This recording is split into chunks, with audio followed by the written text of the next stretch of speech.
Olá, para você que está se preparando para a prova do Enem, vamos ter hoje uma aula sobre o mundo medieval e eu quero muito a sua atenção. Primeiro lembrar você de que a Idade Média ela nasce da crise do Império Romano. O Império Romano que foi vítima de si próprio. O Império Romano que se desestruturou exatamente em função da sua expansão exagerada. As áreas imensas do domínio romano acabaram aos poucos se fragmentando e isso tinha uma razão de ser, a crise interna do Império. Aos poucos a militarização excessiva do Império Romano acabou fazendo com que cada general que aparecia quisesse ser o novo imperador. Aos poucos as disputas políticas vão se somando a outros fatores que a gente não pode esquecer. Primeiro, a crise interna do Império Romano. Segundo, o avanço do cristianismo, que colocava em xeque exatamente a base fundamental do Império Romano, que era o trabalho escravo. E a terceira coisa, que foram as invasões bárbaras. Muita gente se pergunta assim, as invasões bárbaras são um fator principal da queda do Império Romano? Não. As invasões bárbaras, esses povos vindos do norte, que eram chamados de bárbaro apenas porque não eram romanizados, não eram latinizados, não eram cidadãos romanos, na verdade elas aceleraram a crise do Império.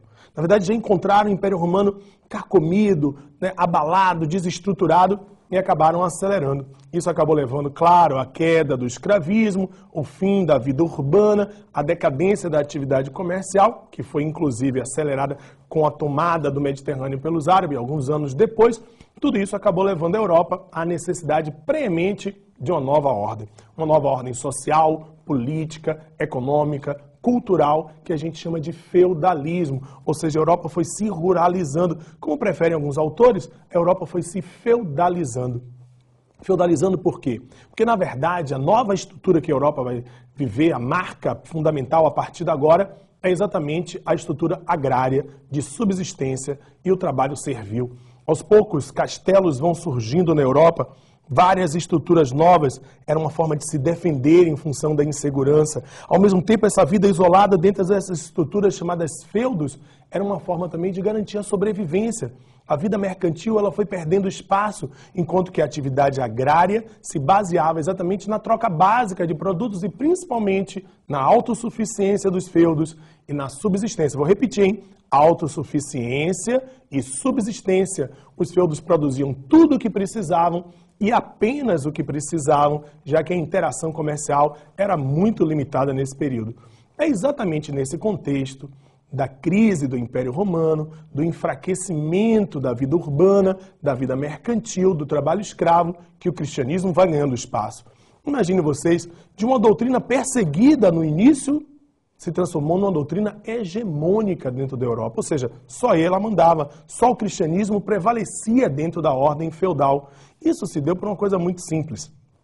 Primeiro, o cristianismo que foi tão perseguido inicialmente, exatamente porque colocava em xeque a ideia do imperador Deus, do imperador divino, falava de um reino que não é deste mundo, falava de um Deus imaterial, muito distante da ideia da divinização do imperador romano. Aos poucos vai ganhando espaço. Ganhando espaço, vem o Edito de Tessalônica, depois vem o Edito de Milão e, finalmente, o cristianismo ganha as mentes e os corações da Europa e se transforma numa instituição oficial. A instituição, chamada de Igreja Católica, é agora a religião oficial do Império Romano em decadência. Então, enquanto aos poucos o Império Romano caía e as invasões bárbaras iam tomando conta de tudo, por outro lado, a Igreja Católica ia crescendo como instituição, com poderes variados, com um poder que era um poder espiritual, claro, com um poder político, já que substitui o poder político do imperador romano, e ao mesmo tempo com um poder temporal, um poder do mundo. Claro que os poderosos queriam estar do lado daquela que era a instituição mais forte da Europa naquele momento, doações, a igreja se transforma numa grande senhora feudal. E a gente sabe que quem tem o poder político, quem domina o poder também temporal, econômico, acaba predominando também na vida ideológica, na vida cultural. Foi assim que a Igreja Católica se transformou na instituição que determinava as mentes e os pensamentos da Europa. O estilo gótico, o predomínio dos mosteiros controlando a cultura. A ideia da igreja aqui era a grande fomentadora da cultura do pensamento na Idade Média. Por isso que os historiadores forjaram uma expressão que eu quero que vocês aprendam, que é teocentrismo. Ou seja, Deus é a explicação e a razão para todas as coisas. Aí você vai me perguntar assim, Ricardo, A igreja controlava 100% do pensamento medieval, quase 100%. Não existia nenhuma outra fonte, nenhuma outra manifestação em que a gente possa dizer, não, isso correspondia à verdadeira vida e os valores da Europa. Sim, eu acho que sim. Chamava-se trovadorismo. E para falar um pouquinho sobre trovadorismo, eu vou chamar o professor Zé Carlos Bastos. Valeu, Rick. Deixa comigo. Primeiro, nós não tivemos aqui no Brasil o trovadorismo. O trovadorismo se estende do final do século XII ao início do século XV, quando Portugal inicia sua grande aventura marítima. As cantigas trovadorescas, é importante que você não esqueça, elas são divididas em dois grandes grupos. Primeiro, as cantigas líricas. Segundo, as cantigas satíricas. As cantigas líricas se subdividem em cantigas de amor e cantigas de amigo.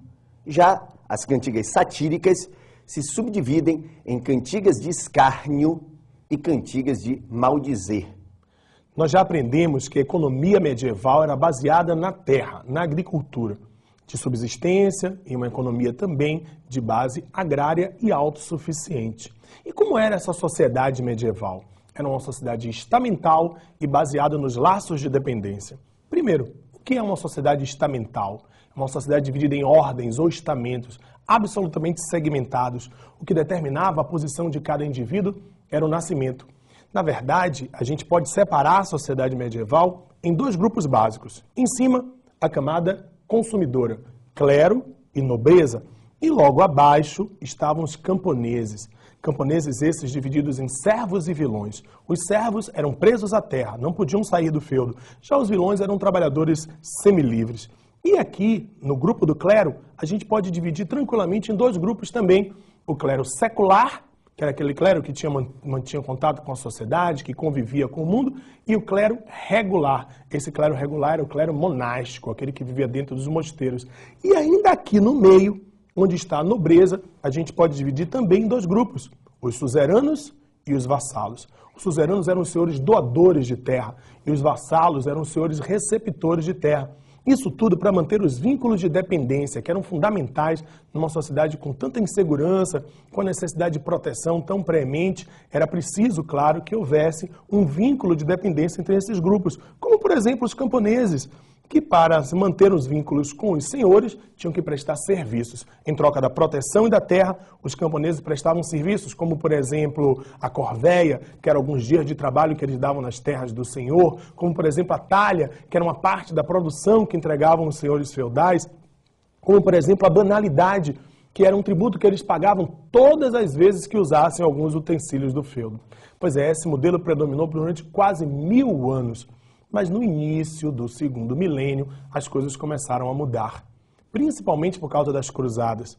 As cruzadas, que foi uma tentativa de libertar a Terra Santa do domínio árabe, acabaram aos poucos, no caminho dos cruzados em direção ao Oriente Médio, encontraram no caminho aqueles fatores que mantinham a Europa feudal, bárbaros, os árabes no Mediterrâneo, e eles foram combatendo essa presença, que acabou aos poucos abrindo os caminhos para o renascimento da atividade mercantil, o renascimento da vida urbana.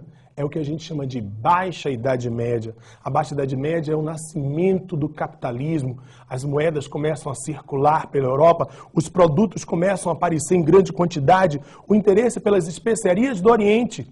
As cidades crescem, os burgos vão se transformando em cidades e a população urbana vai crescendo.